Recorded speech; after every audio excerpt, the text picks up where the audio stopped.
Welcome to InvestoSphere, your trusted guide to mastering online income, freelancing, and financial growth.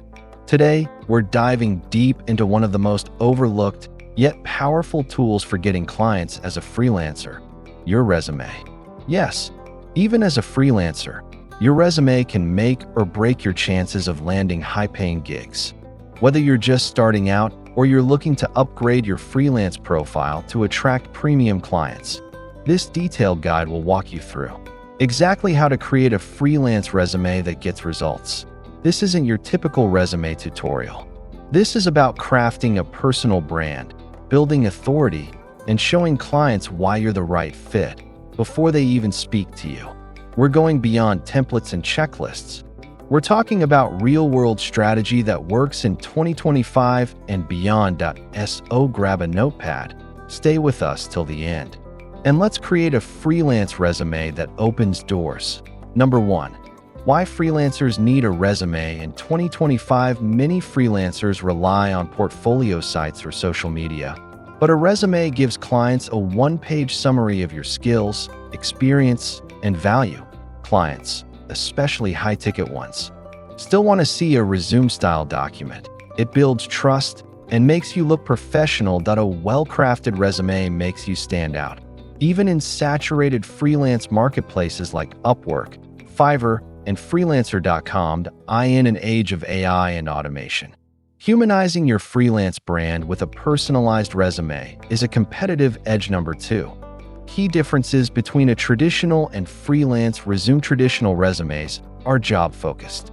Freelance resumes are client-focused. Instead of listing job responsibilities, your freelance resume should focus on results, outcomes, and the value you bring to projects. Highlight client testimonials, freelance projects, platforms you've worked on, and industries you've served. It's less about your title and more about your impact. Number 3.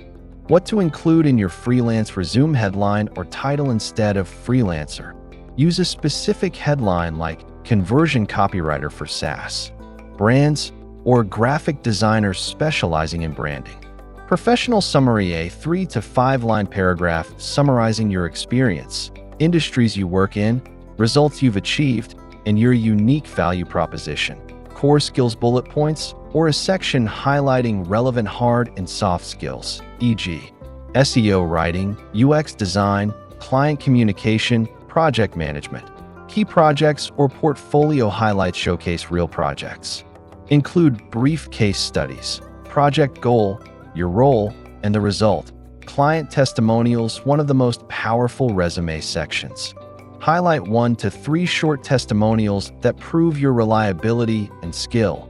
Tools and platforms. Mention platforms you're fluent in: Trello, Adobe Suite, Canva, Google Workspace, Notion, ChatGPT, etc. Education and certifications. Add relevant education.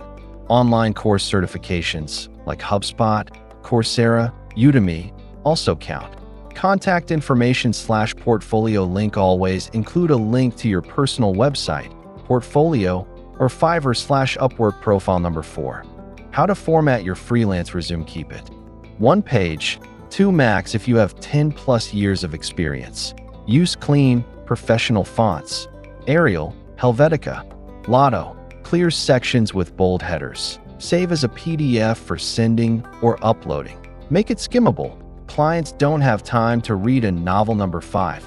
Tailoring your resume to different clients. Create slightly different versions of your resume for different niches. For example, one resume for SaaS clients, another for e-commerce. Use client-specific language and keywords that match their industry. This personalized approach drastically improves your chance of landing gigs. Number 6. Bonus tips that make a huge difference. Add a short About Me section with a professional photo if the client expects it. Include a short list of your freelance services and pricing. Optional but useful. Use power words: achieved, optimized, led, developed, delivered. Track performance. How many leads or clients did your resume bring? Number 7. Where to use your freelance resume. Direct client pitches, email outreach, your Fiverr or Upwork profile as a downloadable document. Attach it with your proposals on freelancing platforms. Use it as a lead magnet on your website.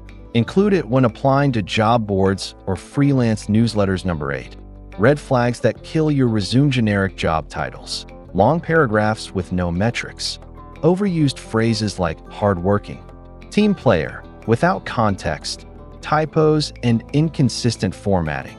Lack of links to your work or portfolio. Number 9. Creating a resume with AI assistance. Use ChatGPT to help you write bullet points, summaries, and optimize language. Use Canva or resume.io to design your resume with clean templates. Proofread everything. AI helps, but human editing is key, and there you have it. A complete guide to building a freelance resume that doesn't just list your skills, but sells your value. In 2025, competition is higher, attention spans are shorter, and only the best presented freelancers stand out. Your resume is your digital first impression. Make it count. If you found this video helpful, do like, comment, and subscribe to InvestoSphere. We're dedicated to helping you grow your freelance career, build income streams, and unlock financial freedom from anywhere in the world. Now, before you go, let me ask you, have you already created your freelance resume? If yes, what part do you think needs improvement? And if not, what's holding you back? Drop your answer in the comments and let's build a conversation that helps everyone here. Thanks for watching, and I'll see you in the next video.